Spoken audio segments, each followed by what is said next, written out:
Hey guys, this is part 2 of engine teardown of the 2009 Chevy Silverado. Today we're going to be removing the heads and actually finding out what the problem is. Keeping my fingers crossed that it's not the block. Really hope I don't have to put a whole engine in this truck, but we will find out at the end of this video what the problem is. So right now I'm just taking the breaker bar and just breaking the manifold bolts loose. There's 6 bolts on each manifold. They're 13 mil bolts.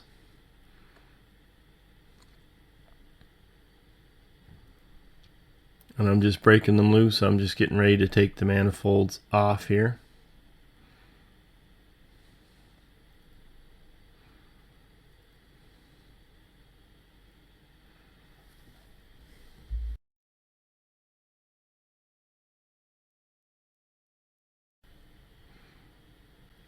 Yeah, and something else is you don't have to take the manifolds right off the engine.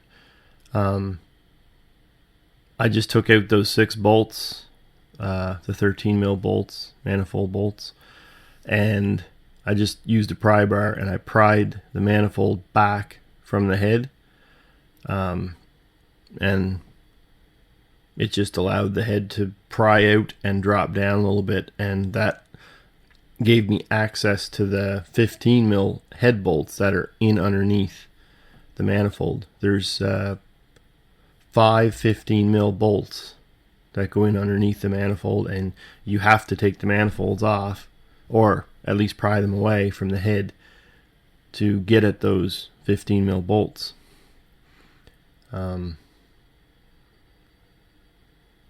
Something else too that I learned, a tip while I was doing this,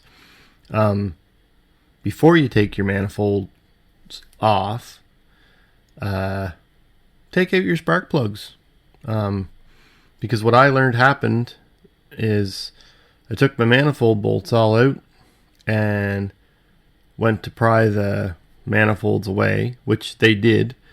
The problem was the manifolds wouldn't because the spark plugs were there, it wouldn't let me drop the manifolds down. They were getting caught in the spark plugs. So had I have taken them out first, it wouldn't have been an issue. The manifolds would have just pried out and dropped down a little bit out of the way. But because the spark plugs were still there, the manifolds kind of got hung up on them, and just made the job a little bit more time consuming, I'll say. Not necessarily harder, but just more time consuming. I had to take a bolt, lift the manifolds back up, put one bolt in to hold it in place, then take the spark plugs out, and then I took that one bolt out, and that allowed the manifolds to drop out and down away from the head. It just would have been a lot easier if I had to pull the spark plugs out first. Anyway, something I learned when you're doing this: pull those spark plugs out first so they won't be in the way. I'm just taking the other side off here now.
Something else I thought I'd mention. I know I didn't have to put rags in the intake ports there on the heads, because the heads are coming off anyway, so I knew I could get whatever fell in there out. That wasn't the issue. That's not even why I did it. I just felt that if I'm using a socket and I drop a socket down in there and I need that socket, I might have trouble getting it out. So I figured just play it safe, plug those holes, and then don't have to worry about dropping anything down inside the heads.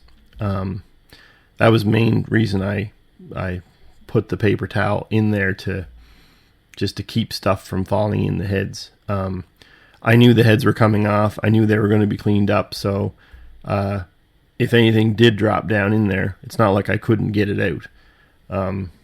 That's not why I did it. I just figured it would make it easier in case I did drop a socket, a bolt, a nut, something I might even need down in there, and then not be able to get it out. So anyway, just played it safe and plugged the holes.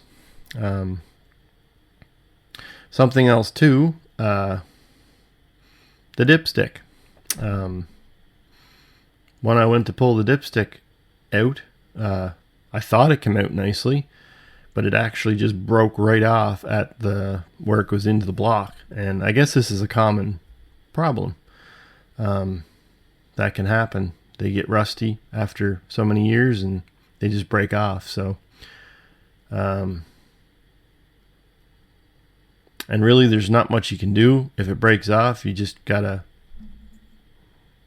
try and get that piece out. So I'm going to have a video on that, getting that bottom piece of the dipstick tube out of your engine block. I have a feeling that's going to be fun to try and get that out of there, but we're going to give it a shot and see what happens. I'm just pulling the push rods out now and having a look at them. They all looked great. There was no issues. All the push rods were fine. Everything in the top end looked fine. There was no problems there as far as rockers or springs or anything like that. Valves, everything looked good. So now I'm probably just going to get ready here to start pulling the head bolts off.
Something else too, the head bolts actually weren't as tight as I thought they would be. I used that breaker bar on them, the 15 mil bolts, and I really thought they would like snap when you know how they make that snapping sound when a bolt's really tight, and they didn't. They're actually very easy to come out.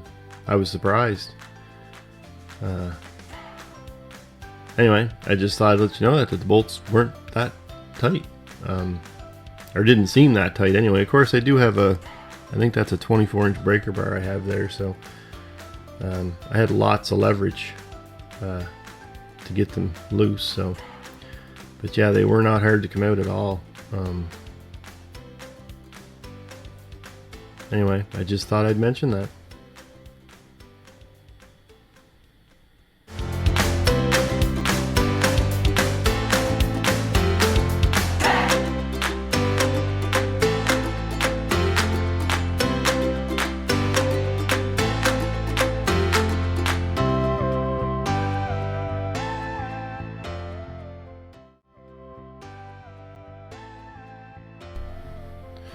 So I'm just using my little DeWalt impact there to take there's 5 8mm bolts right along the top edge of the head, and they're in underneath the intake manifold. So when you take the intake manifold off, you'll see them. There's 5 in there. They're probably full of a lot of dirt and gunk. I had to clean them out pretty good to get at them, but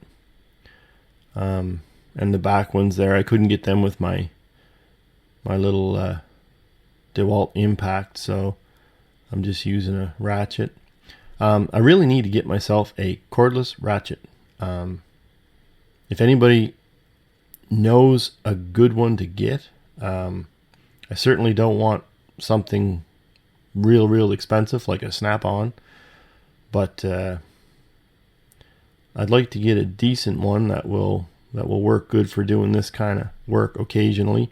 By all means, I'm not a mechanic, so I don't do this all the time, but a cordless ratchet certainly would have made this job a lot easier and a lot faster. So yeah, I got to get one of these days soon. So if anybody can recommend a good cordless ratchet,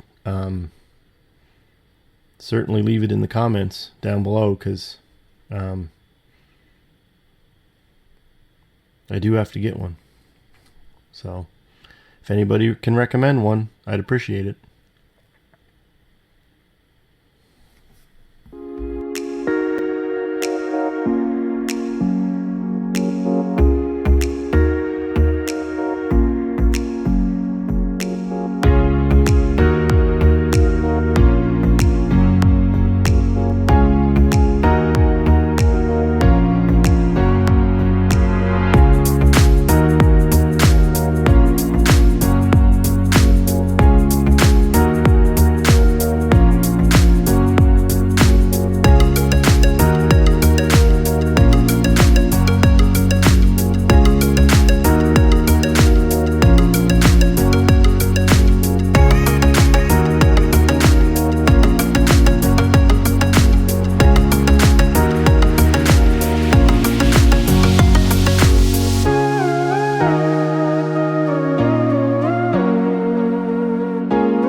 Another thing I'll tell you too is when I was taking all the head bolts out, and I did this for everything,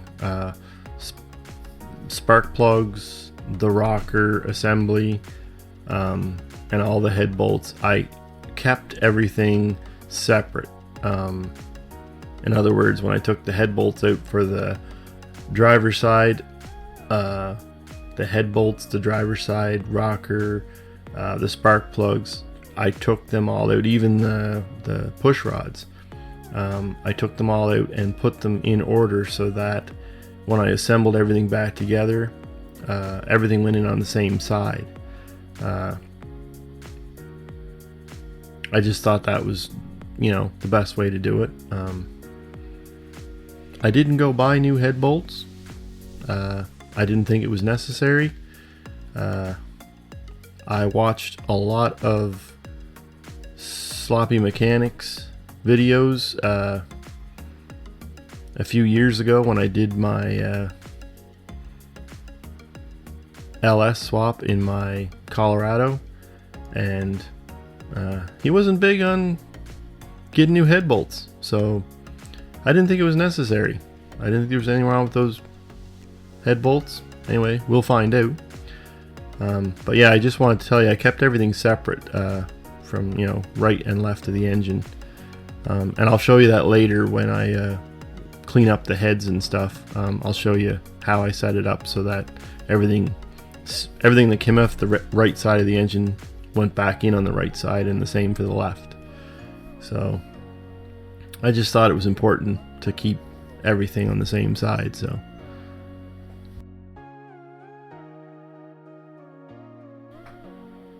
I just thought it was important to note too, on the back of the driver's side head, there's a ground strap with a bolt there, and I forgot to take that off. I only noticed it once I pulled the head off, so I had to take it off.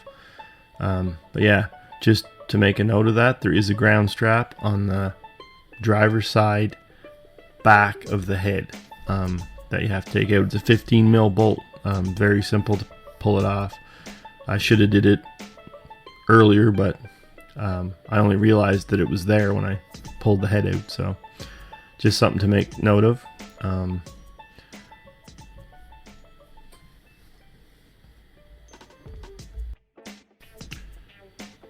So right now I'm just inspecting the engine block here, the top of it, to see if I can see any surprises, and I don't yet, so that's a good thing. Alright, so as you can see, get the heads off. The block looks fine, and it is fine. You can see that cylinder there is like, well, just a second, I need my light. You can see that cylinder there is super clean. The rest are not. So that's where the problem was. I see absolutely nothing wrong with the block there. There's no cracks there or anything that I can see. And what I did find,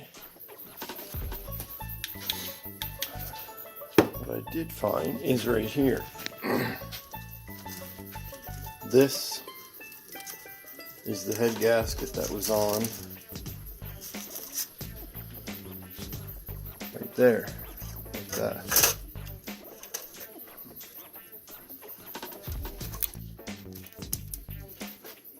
And you can clearly see right here,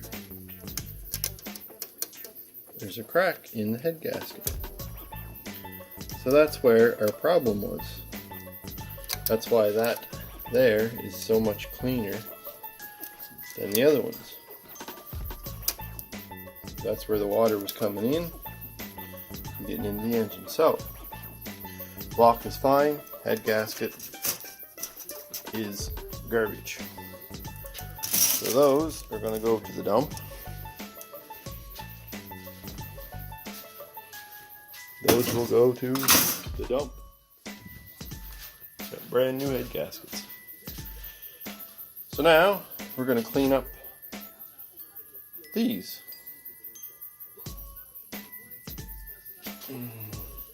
A little bit.